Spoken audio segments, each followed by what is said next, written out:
प्यारे विद्यार्थियों, युवान हिंदी अकादमी में आपका बहुत बहुत स्वागत है। आज के इस क्लास में हम पढ़ने वाले हैं व्यंजन संधि को। इससे पहले हमने 2 क्लास और पढ़ लिए हैं संधि के। वहाँ पर हमने संधि को पढ़ा अच्छे से, उसके भेद पढ़े, परिभाषा पढ़ी है और स्वर संधि को कंप्लीट कर लिया है। आज का ये संधि पर हमारा 3rd क्लास होगा और इस क्लास में हम व्यंजन संधि और विसर्ग संधि दोनों को कंप्लीट कर लेंगे। तो आज का जो क्लास है और जो विद्यार्थी हमारे साथ में जुड़े हैं, इसे स्टार्ट करने से पहले मैं नए विद्यार्थियों के लिए बता देती हूँ कि हमारे चैनल पर 3 क्लासेस चल रही हैं और इस पर हम टीजीटी पीजीटी हिंदी की तैयारी कर रहे हैं।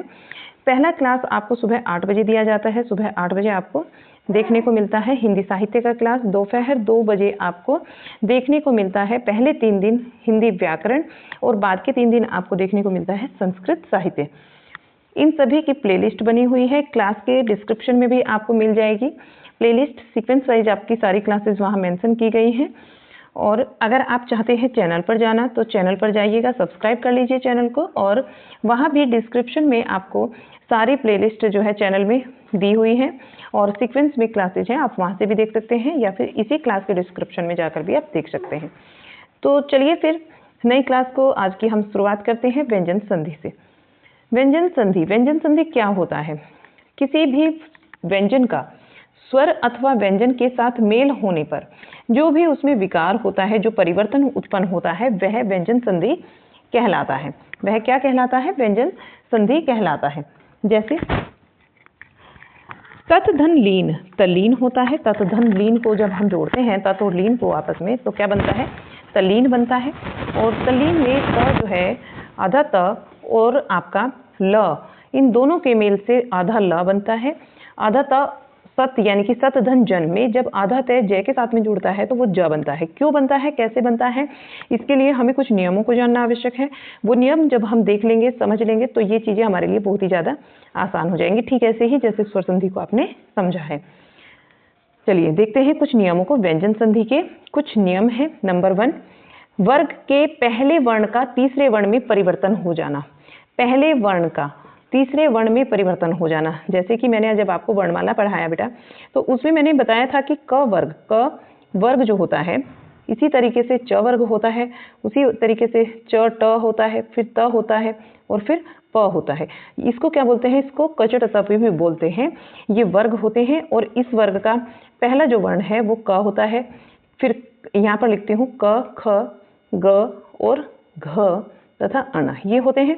ये आपने देखा, ये मैंने आपको वर्णमाला में पढ़ाए थे, तो इसीलिए पहले आपको वर्णमाला पढ़ाई गई थी कि संधि आपको बहुत ही अच्छे से समझ में आ जाए।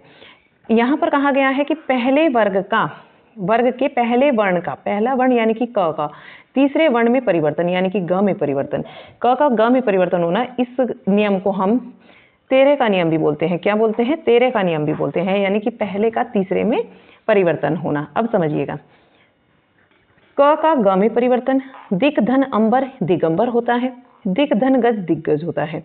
च का ज में परिवर्तन, च वर्ग के पहले वर्ण च का ज में परिवर्तन होता है उसके तीसरे वर्ण में। अच धन अंत अजंत होता है। त का द में परिवर्तन यानी कि उत धन घाटन उद्घाटन होता है। ठीक है, त का किस में होगा? त का त वर्ग के ही तीसरे में परिवर्तन हो जाएगा। त थ द ऐसे होता है ना, त थ और द। त का परिवर्तन किस में हुआ? द में हुआ, तो यहाँ पर क्या आया? द आया, उद्घाटन। फिर उत धन यम का उद्यम होता है। सेकंड नियम क्या आता है? सेकंड नियम है कि वर्ग के पहले वर्ण का 5वें वर्ण में परिवर्तन। वर्ग के पहले वर्ण का 5वें वर्ण में परिवर्तन होने को दूसरा नियम है ये इसका। इसमें देखिएगा, क का परिवर्तन किस में होगा? उसी वर्ग का 5वां हो जाएगा, ड में परिवर्तन हो जाएगा। त का परिवर्तन ना में होगा, ट का अणा में होगा। आगे भी बताते हैं अभी आपको, पहले ये एग्जाम्पल देखिएगा। वाक धन में वाड में, सत धन मार्ग सन्मार्ग, षट धन मास क्षणमास। आगे क्या है? आगे त का परिवर्तन जब न में होता है, उत धन नति उन्नति। अब थर्ड जो नियम आता है, थर्ड नियम जो है हमारा, वो त संबंधी नियम है। वो क्या से संबंधी नियम है? त संबंधी नियम है, यानी कि त के अपने कुछ रूल होते हैं। त का जब किसी स्वर या व्यंजन के साथ में मेल होता है तो उसमें क्या परिवर्तन आता है वो हमें यहाँ पर जानना है। यहाँ देखिएगा, त का च के साथ में अगर परिवर्तन होता है, त का च के साथ में अगर मेल होता है तो परिवर्तन होगा आधा च। ये वाला च तो आपका ऐसे ही रहेगा, त जो है वो आधे च में परिवर्तन हो जाएगा, च में परिवर्तित हो जाएगा। तो जैसे यहाँ पर एग्जाम्पल दिया है उत्धन चारण, उच्चारण, ये जो आधा तय है ये आधे च में बदल जाता है। फिर तत्धन छाया, ये वाला तय आपका आधे च में बदल जाएगा, तत्छाया। ठीक है, त का ज में परिवर्तन, त का ज में परिवर्तन यानी कि उत्धन ज्वल, इसको बोलेंगे उज्ज्वल। तत्धन तक त का जब त में परिवर्तन करेंगे तो आधा ट बन जाएगा त का, और पूरा ट ऐसे ही रहेगा। व्रत धन टीका का क्या बनेगा, व्रत टीका बन जाएगा। यहाँ पर आपका एक जो ये त बना है ये ट होगा आधा। ठीक है, ये टाइपिंग मिस्टेक है, इसको ठीक कीजिएगा। फिर त का ड में परिवर्तन कैसे होता है, त ड कैसे बनता है, जब ड के साथ में मेल होता है तो उत्धन डयन उड्डयन, उत्धन लास में उल्लास। त का ह के साथ अगर मैच होता है उत्धन हरण उद्दहरण। त का स के साथ में अगर परिवर्तन होता है तालव्य श के साथ में तो उत्धन श्वास का अगर हम एग्जाम्पल देखते हैं उच्छ्वास। आप एक चीज़ ध्यान में रखिएगा, ये जो मैंने यहाँ पर एग्जाम्पल लिए हैं ये एग्जाम में पूछे हुए हैं परीक्षा में, तो ये सारे इंपॉर्टेंट हैं और मैंने ज़्यादा भी नहीं रखे, वही रखे हैं एग्जाम्पल जो प्रीवियस ईयर में आए हुए हैं। तो इनको मोस्ट इंपॉर्टेंट लगाकर आप अपनी जो नोट्स बना रहे होंगे उसमें ऐसे ही नोट डाउन करना है। चलिएगा फिर च संबंधी नियम देखते हैं। छ संबंधी, छ का आ का छ के साथ में अगर मेल होता है तो आ जो है वो किस में बदल जाएगा, आधा च में बदल जाएगा, आ आधे च में बदल जाएगा। ऊ का अगर छ के साथ मेल करेंगे तो वो भी आधे च में बदल जाएगा। ई का करते हैं तो आधे च और छ में बदल जाएंगे, ये इस तरीके से। आधन छादन आच्छादन, अब एग्जाम्पल को आपको देखना है और इम्पोर्टेंट एग्जाम्पल है सारे के सारे ही, जो उदाहरण मैंने यहाँ पर लिए हैं वो बहुत ज़्यादा इंपॉर्टेंट है। तरुधन छाया तरुच्छाया, अनुधन छेद अनुच्छेद, परिधन छेद परिच्छेद। नेक्स्ट है विधन छेद विच्छेद, विधन छेद में विच्छेद। अब म संबंधी नियम को देखते हैं। म के बाद में क से म तक कोई भी व्यंजन हो, क से लेके म तक कोई भी व्यंजन हो तो वह उसी वर्ग के पंचमा अक्षर, ये रहे मैंने यहाँ पर लिख दिया है आपके पंचमा अक्षर, इनमें बदल जाता है। पंचम वर्ण अनुस्वार के रूप में प्रयुक्त होता है। पंचम वर्ण सीधा सीधा नहीं लिखा जाता है, इसका प्रयोग जो है हम अनुस्वार के रूप में करते हैं। जैसे जैसे फॉर एग्जाम्पल आप देखिएगा यहाँ पर अहम धनकार, म है तो ये कार है। ठीक है, म किस में बदल जाएगा, म किसी भी वर्ग का आया इसी के पंचमाक्षर में बदल जाएगा और ये जो है यहाँ पर अनुस्वार का काम करेगा। ठीक है, वो लिखा नहीं जाएगा, सीधा सीधा अनुस्वार का काम करेगा। तो अहम धनकार क्या हो गया, अहंकार। समधन तोष संतोष, समधन जय संजय, समधन ध्यय संध्या। आगे देखते हैं समधन गम संगम, समधन चित संचित। एक और है इसमें रूल म का, म के बाद यदि ये रे ले वे या आपके अंतस्थ व्यंजन है, जो वर्ण पढ़ाए थे वर्णमाला तो बताया था ये क्या है, अंतस्थ व्यंजन है। म के बाद यदि अंतस्थ व्यंजन लिखा हो या फिर य अलव में सीधा सीधा लिखा हो या फिर आपके ऊष्म व्यंजन हो जिसमें आपका तालव्य स, मूर्धन्य स, दंत स और ह आते हैं, अगर ये होते हैं तो मैं अनुस्वार का रूप ले लेता है। किसका रूप ले लेता है, अनुस्वार का रूप ले लेता है। यहाँ पर आपने देखने हैं कुछ एग्जाम्पल जो कि इंपॉर्टेंट है आपके लिए, पूछे गए हैं। समधन योग संयोग, समधन रक्षण का बनेगा संरक्षण, म जो है अनुस्वार के रूप में चला जाएगा। समधन रचना संरचना, समधन वत संवत, समधन यश यश संयस, समधन सार संसार। मैं का एक रूल और है, इसको भी देखेंगे। मैं के बाद में यदि मैं आए, मैं के बाद में यदि मैं ही आता है तो मैं जो है वो द्वितत्व में बदल जाता है। द्वितत्व कैसे व्यंजन होते हैं बताया हुआ है आपको, यानी कि समान वर्ण का दो बार आना, उसको बोलते हैं द्वितत्व व्यंजन। समधनमति सम्मति, मैं आधे मैं में बदल गया ना, समधनमति सम्मति, समधन मुख सम्मुख, समधन मान सम्मान, समधन मेल सम्मेल। सारे एग्जाम्पल बहुत ज़्यादा इंपॉर्टेंट है। आगे चलते हैं, एक रूल देखिएगा यहाँ पर, री र और श के बाद अगर न आ जाए, री र और श के बाद में अगर न आता है तो वह न, वह कौन, न अणा में बदल जाता है। किस में बदल जाता है, अणा में बदल जाता है, ये भी ध्यान रखिएगा। परिधन नाम, ई र के बाद में आया, क्या आया, न, और न किस में बदल गया, अणे में बदल गया। परिधन नाम परिणाम। ऋषि धन न, ऋषि धन न किस में बदल गया, श के बाद में स, मूर्धा स आया है ना, मूर्धा स के बाद में अगर न आता है तो किस में बदलेगा, अणा में बदल जाएगा, ऋषि न। भास धन न, मूर्धा स के बाद न आया तो किस में बदलेगा, अणा में बदलेगा, भाषण हो जाएगा। तृष्ण तृष्णा, इस तरीके से हो जाएगा। फिर विसर्ग संधि को देखते हैं। यहाँ पर आपकी जो व्यंजन संधि है कंप्लीट हो जाती है, यहीं से कोई ना कोई एग्जाम्पल आपका बन जाएगा। अब विसर्ग संधि को देखिएगा। विसर्ग के बाद स्वर या व्यंजन आने पर उनके मेल से जो भी परिवर्तन होता है वह विसर्ग संधि कहलाता है। ऐसे ही आपको नोट्स बनाते हुए चलना है। जैसे मन धन रथ मनोरथ, मन धन रथ मनोरथ, दूधन जन दुर्जन। अब ये जो विकार हुआ है वो कैसे कैसे हुआ है, इसके भी कुछ अपने रूल हैं, तो वो रूल देखते हुए चलिएगा। विसर्ग संधि के कुछ नियम हैं, जैसे विसर्ग का तालव्य श, मूर्धन्य श और दंत स में परिवर्तन होना। विसर्ग का किस में परिवर्तन होना, तालव्य श, मूर्धन्य श और दंत श में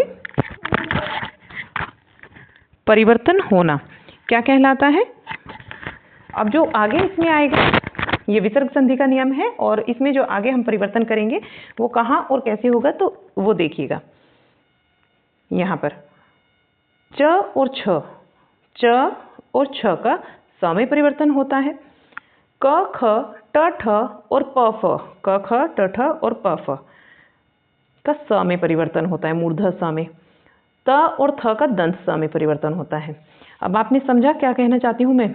जो च वर्ग है, च वर्ग के पहले और दूसरे वर्ण का स में परिवर्तन हो जाता है अगर वो विसर्ग के बाद आता है। और अगर क ख है, क वर्ग के दोनों वर्ण, ट वर्ग के दोनों वर्ण ट ठ और प वर्ग के दोनों वर्ण यानी कि प और फ, तो वे किस में बदलेंगे, वे बदल जाएंगे आपके मूर्धन्य स में। अगर आपका त और थ आता है तो वो दंत स में बदल जाएगा। नी धन छल, नी के बाद यानी कि विसर्ग के बाद क्या आया, हमारा छ आ गया। विसर्ग के बाद क्या आया, छ आया, तो किस में बदलेगा, तालव्य स में बदल जाएगा, निश्चल हो जाएगा। आधा से बनेगा, आधे आधे बनेंगे ये, ठीक है। ये क्या बनेंगे, आधे आधे बनेंगे। इसके नीचे आप चाहे तो हलंत लगा सकते हैं। दूधन च, च आ गया तो क्या बनेगा, आधा से बनेगा तालव्य से। दुष्चरित्र, दूधन चरित्र दुष्चरित्र। ऐसे ही निधन तेज, विसर्ग के बाद क्या आया है, ता आया है, और अगर ता और था आएगा तो दंत सा आएगा, ता और था आएगा तो दंत सा आएगा, तो निस्तेज हो जाएगा। निधन फल, विसर्ग के बाद क्या आया है, फ आया है, तो क्या बनेगा, तालव्य मूर्धन्य स बन जाएगा आधा, निष्फल हो जाएगा। विसर्ग के बाद चिंत आया है, क्या आया है, च आया है, च आएगा तो क्या बनेगा, तालव्य च बनेगा, च आएगा तो तालव्य च बनेगा, आधा बनेगा, ठीक है, तो निश्चिंत हो जाएगा। यहाँ बहुत बच्चों को कंफ्यूजन होता है कि विसर्ग के बाद हम कौन सा स लगाएं, तालव्य श लगाएं कि मूर्धन्य स लगाएं कि दंत स लगाएं। तो अब मैंने आपको रूल समझा दिया कि कहाँ पर ये मूर्धन्य स बनता है, कहाँ पर ये आपका दंत स बनता है और कहाँ बनता है आपका तालव्य श। अगर बात करते हैं दूधन साहस की, तो द के बाद क्या आया है, स आया है, द के बाद क्या आया है, विसर्ग के सा आया है, तो क्या बनेगा हमारा, दुस्साहस बनेगा, आधा से बनेगा दंत स। नमः, विसर्ग के बाद तय आया है तब भी आधा से बनेगा आपका दंत स वाला। दूधन कर आया है, क वर्ग आया है, तो क्या बनेगा, मूर्धन्य स बनेगा, आधा, दुष्कर हो जाएगा। ये चीजें समझ आई, बहुत ज्यादा इंपॉर्टेंट एग्जाम्पल हैं, ये सारे PYQ में पूछे गए हैं, ठीक है। तो आप ये लिखने के बाद में स्टार जरूर लगा लीजिएगा, यहाँ से आपके क्वेश्चन जरूर बनेंगे। कोई भी आपका एक एग्जाम्पल पूछा जा सकता है, 1 से 2 क्वेश्चन संधि से बनते ही बनते हैं। आगे चलें, विसर्ग में र में परिवर्तन होना, विसर्ग का जो परिवर्तन है वो र में होना, क्या इसका एक रूल है और वो रूल समझना बहुत ज्यादा जरूरी है। विसर्ग से पहले यदि ए आ के अतिरिक्त अन्य स्वर हो, क्या कहा है इन्होंने, विसर्ग के पहले, ये कहते हैं कि विसर्ग के पहले यदि ए आ के अतिरिक्त कोई अन्य स्वर है और बाद में कोई और स्वर है, या किसी वर्ग का तीसरा चौथा पांचवा वर्ण, या फिर ये रे ले वे और है में से कोई वर्ण हो, तो विसर्ग रे में परिवर्तित हो जाता है। देखिएगा ध्यान से, विसर्ग से पहले ए आ के अतिरिक्त कोई भी स्वर आ जाए, कोई भी अन्य स्वर हो, ए आ ना हो और कोई भी हो, इन दोनों को छोड़ के, बाद में कोई स्वर हो, या किसी भी वर्ग का, या तो कोई स्वर हो बाद में विसर्ग के, या फिर किसी भी वर्ग का तीसरा, किसी भी वर्ग का तीसरा चौथा और पांचवा वर्ण हो, या फिर य र ल और व तथा ह हो, इनमें से कोई हो, तो विसर्ग जो है वो किस में परिवर्तित हो जाएंगे, वो र में परिवर्तित हो जाएंगे। अब समझ में आई है बातें क्लियर, चलिएगा। यानी ए आना हो और पहला दूसरा वर्ण ना हो, मूर्धा स और दंत सा ना हो, बाकी कुछ भी हो तो र में बदल जाएगा। अब देखिएगा एग्जाम्पल, दू धन गुण दुर्गुण, विसर्ग को क्या हो गया, र हो गया। पुनः धन जन्म, पुनर्जन्म, तो विसर्ग का क्या हुआ, र हो गया, पुनर्जन्म हो गया। निधन जन, निर्जन हो गया। आगे देखिए, दूधन आचार दुराचार होता है, दूधन लाभ दुर्लाभ होता है, दूधन लाभ का क्या हो जाएगा, दुर्लाभ हो जाएगा। निधन धन, नी धन धन निर्धन होता है, दूधन बल दुर्बल होता है, निधन उत्तर निरुत्तर होता है। थर्ड पॉइंट आता है कि विसर्ग का ओ में परिवर्तन कैसे होता है, इसका भी रूल है, इसे भी समझिएगा। विसर्ग से पहले ए तथा बाद में आ या फिर किसी वर्ग का तीसरा चौथा पांचवा वर्ण या य रे ले हो तो विसर्ग को ओ हो जाता है। क्या कहा इन्होंने, विसर्ग से पहले ए हो और बाद में ए या किसी भी वर्ग का तीसरा, किसी भी वर्ग का तीसरा चौथा पांचवा वर्ण हो तो विसर्ग को क्या हो जाता है, विसर्ग को या फिर य रे ले हो, ओ हो जाता है। मने धन बल मनोबल, मने धन रंजन मनोरंजन, ये मैंने लिख भी दिया है, आप समझ सकते हैं इसको, ठीक है। ये रूल भी आप समझ सकते हैं, यहाँ पे डायरेक्टली लिखा भी है। मने धन हर मनोहर और मने है धन गति अधहद अध धन गति अधोगति। विसर्ग का लोप होना, विसर्ग का लोप होना, विसर्ग से पहले यदि हर्ष स्वर और बाद में रे होने पर हर्ष स्वर दीर्घ स्वर में बदल जाता है, विसर्ग का लोप हो जाता है। जैसे निधन रस नीरस, निधन रज नीरज। अब लास्ट में मैं आपको बताती हूँ संधि विच्छेद। जैसे हमने अभी तक की है संधि, अब हम करेंगे संधि विच्छेद। देखिए, किए हुए वर्ण, संधि किए हुए वर्ण को अलग करके पहले वाली स्थिति में लाना ही संधि विच्छेद कहलाता है। जैसे संहार का हमने किया, समधनहार संहार, मनो अनुकूल मनः धन अनुकूल, शास्त्रार्थ का क्या किया, शास्त्र धन अर्थ, और तपोबल का क्या किया, तपह धन बल। तो संधि पर ये क्लास आपको हमारा कैसा लगा जरूर बताइएगा। मिलते हैं आपसे एक नए टॉपिक के साथ में, तब तक के लिए बाय बाय।